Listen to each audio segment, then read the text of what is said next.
Welcome back to SnowRunner, guys, and in this video, we're going to be talking about when the Imandra map is coming to consoles, as well as touch on console mods as well, because they also touched on it in this announcement a little bit on Twitter. So if those are things you're interested in, make sure you stick around for the rest of the video. Now, recently, there's been a lot of confusion around the next phase of the Kola Peninsula maps, but with that being said, actually earlier today, SnowRunner said on Twitter that the Imandra update is on track for a release within a week or two. A new map and vehicle will arrive for all Season Pass owners, along with free trials maps and interior customization for all. So what does that mean? Well, that means that if you are a Season Pass holder, you will be getting the new map as well as the TUZ Warthog, and if you do not have the Season Pass, you will still get the trials maps as well as the option for interior customization, which will allow you to put bobbleheads on stickers on the dash and things like that. Now, with all that being said, the new map, the Imandra map, you will need that map in order to get the larger engine for the Ford F-750. If you don't know anything about the F-750 engine, make sure you go to my channel where I actually have a location video where we unlocked the engine and installed it in the F-750 to see what kind of gains it was actually worth. And it's actually worth a pretty good amount of gain. I mean, I've seen some people saying that it doesn't really help that much, and I honestly disagree because I think it helps it a lot. I think it's definitely worth going and finding and throwing in that truck because it makes a big difference, and it really does make that truck enjoyable to use, enjoyable to drive, and it makes it very effective within all sorts of different scout scenarios, and I think it's the must-have engine for that truck. Now, if you're not familiar with trials, what trials basically are individual missions that are replayable and timed, where you find your way through a map and achieve different objectives along the way through a very challenging landscape. Now, these challenges were released on the public test server on the PC version of the game for early beta testing, or at least public beta testing, and they went over pretty well. I enjoyed them. I thought that they were a good mix between fun and challenging. However, there were a couple that were very, very hard, and it definitely will take you a couple of playthroughs to get the line and to get the strategy down to where you really know what you're doing. And full disclosure here, I had to play through one of the trials over and over and over and over again to even finish it, much less, you know, get a decent time or get a decent score. So they are a bit challenging, and some of them, especially any of them that have to do with rocks or rock crawling, will definitely be on the trickier side. But what I do advise with them is I advise having a lot of patience, because you will mess up your first time or potentially first few times through. So don't let yourself get frustrated with them, because they can be a little frustrating, but they're there to be challenging, but they're also there to be fun. Now, when pressed about console mods, the SnowRunner Twitter account actually said this: "Sorry about the confusion, it's only one vehicle coming in this next phase. We're completely aware of the high demand for console mods, and the team is working hard. We appreciate your patience." So yet again, another confirmation that they're coming, and another confirmation that they're being worked on. And if we remember, if we go back to the last video that I did specifically on the console mods topic, you guys will remember that I highlighted a comment from one of the people on the team that actually said they had them running on an Xbox dev kit. And just to sort of bring that full circle, here's the screenshot confirming that those trucks and maps, just want to make sure I put that out there, have been confirmed to be running on a Xbox console in-house with the dev team.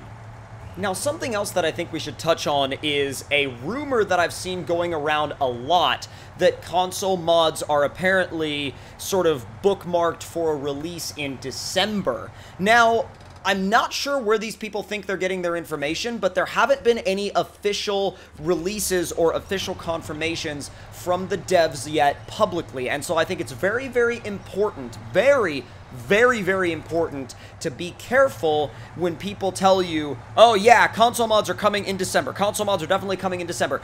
Until we have an official, and I can't say this enough, until we have an official announcement, don't necessarily jump to conclusions to believe somebody that might just say, you know, oh, it's definitely coming in December, because we don't know. If they were definitely coming in December, the devs would have told us, and that's exactly where I'm going to leave that. So I think, yes, it's good to speculate, and yes, it's good to sort of put ideas out there, or potential projections, but there's a difference between a potential projection and a confirmed release date or even confirmed release month, because I think a lot of people take things out of context when, you know, sure, there is potential for console mods to come out in December. There's also potential for them to come out in, who knows, October maybe. Now, we have to look at the phases and the phase timeline, because think about it this way. Technically, we're still in phase 1 as of the date I've posted this video. We are still in phase 1, so we're about to see the second stage of the first phase. Now, phase 2, phase 3, and phase 4 still have yet to be publicly discussed, and the content thereof has also has yet to be publicly discussed. So I think jumping to the conclusions of a certain date, time, even a certain month is a little bit premature, depending on the info, or I should say based on the info that we have right now.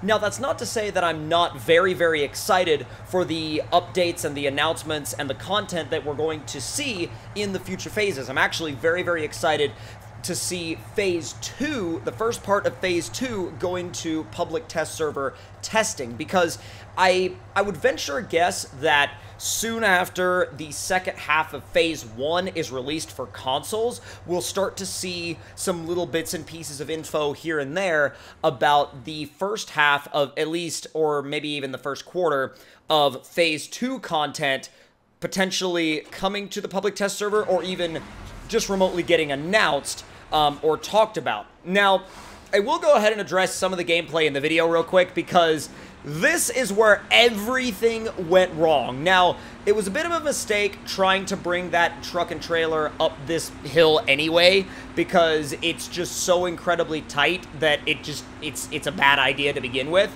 But when I was like, hey, I'll use the Antarctic to pull it the rest of the way up, and then it rolled over and then promptly yanked the Antarctic off the hill, landing right side up, and then tumbling over and landing on a tree, and that was that. So once that happened, I was like, yeah, I'm gonna go have some fun in some different trucks, because that is a big oof at this point.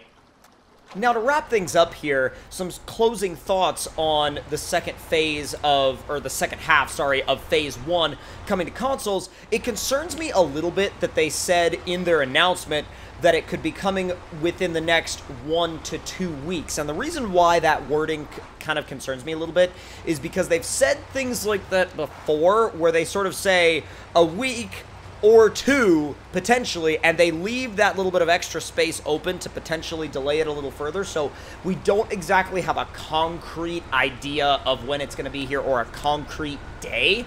And yes, that is a little bit concerning, and I know that for some it can be a little frustrating, but I think that in the long run it could potentially be a good thing, because that may mean that they're gonna iron everything out and just make sure that it's as solid as possible when it finally makes its way to your Xbox One or your PS4.